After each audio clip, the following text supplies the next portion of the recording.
ایک بادشاہ تھا، وہ بہت ہی اللہ کا نافرمان تھا، عیاشیاں کرتا تھا، عیش و عشرت والی اس کی زندگی تھی۔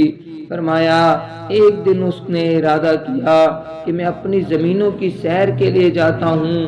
اس نے اپنے خادم کو کہا کہ جاؤ میرے لیے ایک جوڑا لے کے آؤ جو اعلیٰ کوالٹی کا ہو، مہنگا ہو۔ وہ جوڑا لے کے آتا ہے، جب وہ اس جوڑے کو دیکھتا ہے وہ کہتا ہے مجھے پسند نہیں آیا، جاؤ اور کوئی لے کے آؤ۔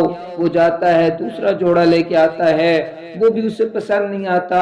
پھر وہ 8-10 جوڑے گٹھے مہنگے مہنگے لے آتا ہے، وہ اعلیٰ کوالٹی کا مہنگا جوڑا لیتا ہے اور پہنتا ہے، اور پھر کہتا ہے کہ جاؤ میرے لیے اعلیٰ قسم کا گھوڑا لے کے آؤ، سواری لے کے آؤ۔ وہ ایک اعلیٰ قسم کا گھوڑا لاتا ہے، اسے پسند نہیں آتا۔ وہ دوسرا لاتا ہے، پسند نہیں آتا۔ پھر وہ 8-10 گھوڑے لے آتا ہے، وہ ایک اعلیٰ کوالٹی کا، وہ ایک اعلیٰ قسم کا گھوڑا چنتا ہے اور اس گھوڑے پر سوار ہوتا ہے اور اپنی زمینوں کی سیر کے لیے چلا جاتا ہے۔ جب واپس آ رہا ہوتا ہے، رستے میں ایک خستہ حال پرانے پھٹے کپڑے پہنے ہوئے ایک بوڑھا شخص اس کے گھوڑے کی لگام کو پکڑ لیتا ہے۔ یہ بادشاہ غصے کے عالم میں اس کی طرف دیکھتا ہے، کہتے ہیں تیری جرت کیسے ہوئی، تو نے میرے گھوڑے کی لگام کو پکڑا۔ وہ کہنے لگا بادشاہ میں نے تجھ سے ایک بات کہنی ہے۔ بادشاہ کہتا ہے میرے محل میں آ جانا، میں تیری بات سن لوں گا۔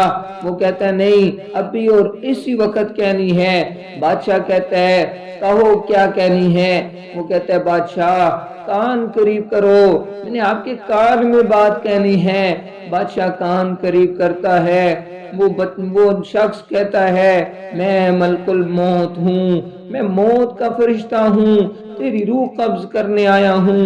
جب وہ یہ بات کہتا ہے بادشاہ کا رنگ اڑ جاتا ہے، ٹانگیں کانپنا شروع ہو جاتی ہیں۔ وہ کہتا ہے مجھے تھوڑی سی مہلت دے دو، مجھے تھوڑا سا ٹائم دے دو۔ وہ کہتا ہے نہیں، تو نے اپنی زندگی پوری کر لی، تو نے اپنا ٹائم مکمل کر لیا، اب تیرے لیے کوئی مہلت نہیں ہے، کوئی ٹائم نہیں ہے۔ اسی طرح کہتے ہوئے اس کی روح قبض کر لی جاتی ہے۔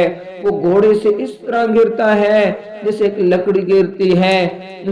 اسی طرح لکھا ہے کہ وہ اسرائیل علیہ السلام ایک نیک آدمی کے پاس جاتے ہیں، وہ اونٹ پر سوار ہو رہا ہوتا ہے، اسے کہتے ہیں کہ اے شخص میں نے آپ سے ایک بات کہنی ہے۔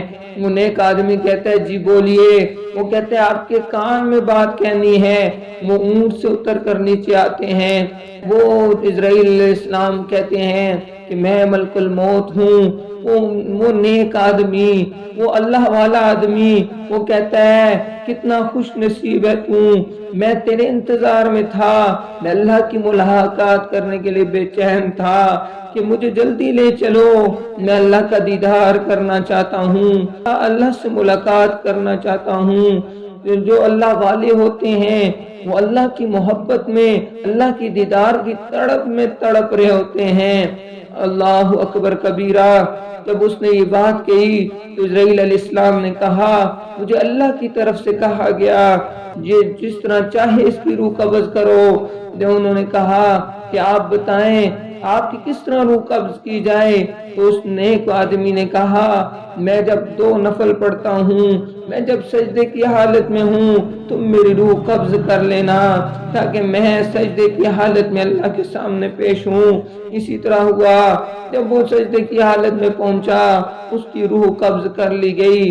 دیکھیے جو بندہ اچھی زندگی گزارتا ہے اس کی اچھی موت آتی ہے، جو بندہ اللہ کی نافرمانی والی زندگی گزارتا ہے اس کی بری موت آتی ہے، عبرتناک موت آتی ہے۔ موت تو آنی ہے لیکن یہ دیکھ لیں ہم کس طرح زندگی گزار رہے ہیں۔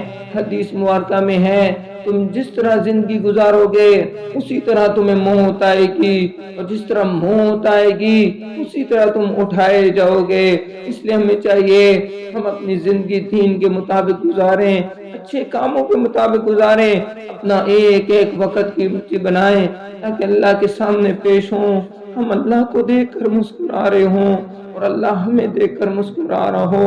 ہم تمہارے ہو گئے، تم ہمارے ہو گئے، دونوں طرف سے اشارے ہو گئے۔